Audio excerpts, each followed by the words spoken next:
Have you ever been going through a struggle or a situation and you've spoken with someone only to have them tell you to pray more as if you already weren't in the first place?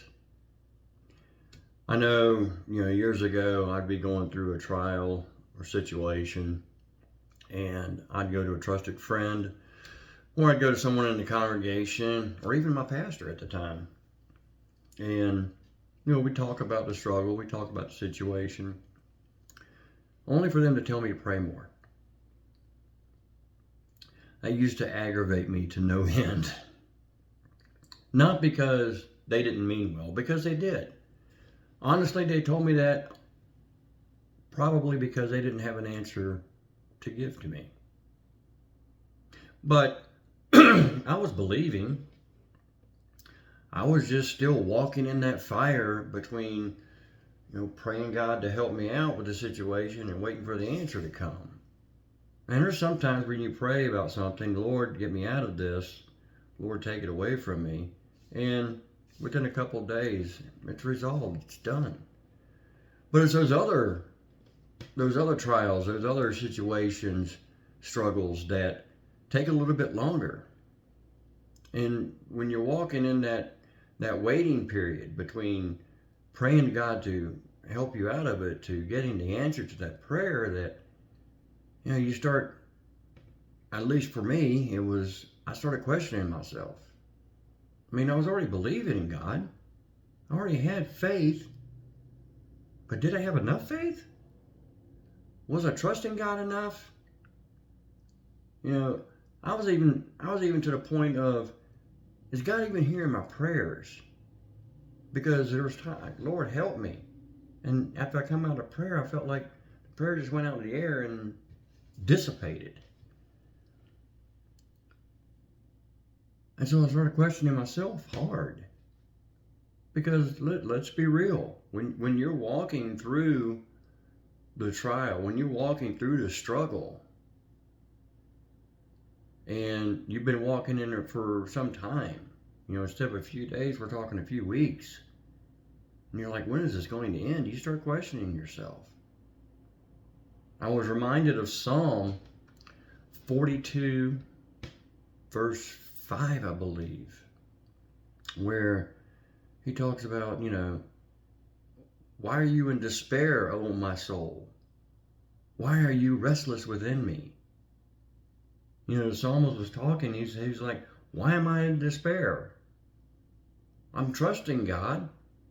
So why am I waking up in despair? Why is everything restless? And it was the same thing with me. It spoke to me because I was getting up in the morning, that knot in the center of your abdomen when you're walking through those trials and that struggle, that was just getting tighter and tighter. My mind was going 1,001 different directions. And I was still praying, God, take this from me. Lord, let this end. But then I was reminded of another psalm. I want to read that to you real quick. It's Psalm 139, verse 23. And it says, search me, O God, and know my heart. Test me and know my anxious thoughts. That spoke to me. Search me, O God. Search me, O God. Have you ever prayed so hard that you were bawling, crying your eyes out? And I'm not talking a polished prayer. I'm not talking a composed prayer. I'm talking about a prayer of strict, raw honesty and sincerity. When I saw that psalm, I was reminded of that psalm, search me, O God. Maybe it wasn't praying about the situation as much as it was praying about what was within me. Now, grant you, we're called to pray without ceasing. We're called to pray with all of our struggles. But sometimes it's something in us. And I went to God, and Lord, take this from me, Lord. But Lord, what is it in me that's causing this? What is it in me that brought this about? What is it in me, Lord, that needs to change so that my resolution can come, my answer from you will come? Lord, what is it in me? Reveal it to me. And I was in prayer for a while. And when I got up, I blew my nose because I'd been crying, like my tears. A peace came over me. And the answer of what needed to change was revealed to me. Now, I won't go into specifics about my particular circumstance, but I'll give you an example. Let's say you're going through a financial situation, okay? And you've prayed about, having funds to pay bills or whatever. And you've been walking in this season of lack for a little bit of time. And all of a sudden you get into that prayer of honesty. Lord, search me, search me. What in me needs to change, Lord? And you'll get that peace. And you'll get that answer too. Now, if you're facing a financial difficulty, perhaps that answer is going to be something as simple as, be a better steward of what I've already given to you. Because that'll hit hard. Because if you think back, God has provided. Maybe there was a time when, you weren't such a good steward of what was provided for you. And I'm just using this as an example, nothing more. But that's what happened to me. God gave him my answer, and he says, Ken, look at this. And I did, and I looked hard at it, and I was like, wow. So maybe it's not so much a prayer of getting me out of the situation or getting yourself out of the situation or removing the struggle from you.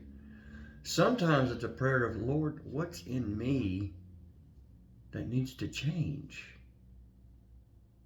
What is it in me that needs to be more aligned with you?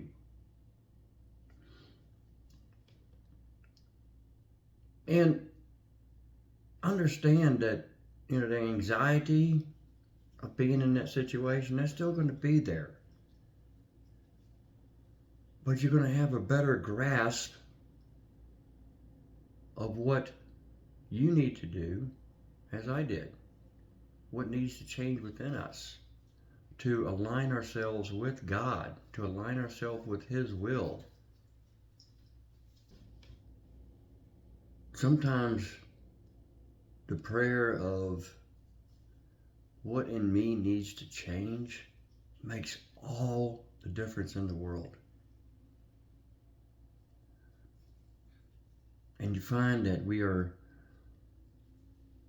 working with God in the situation. Sometimes it's not about, God, fix this. Sometimes it's about, God, meet me here. If this video resonated with you, won't you please subscribe, as I share videos every day on just simple, honest, everyday faith. Thank you. God bless you, and have a blessed day.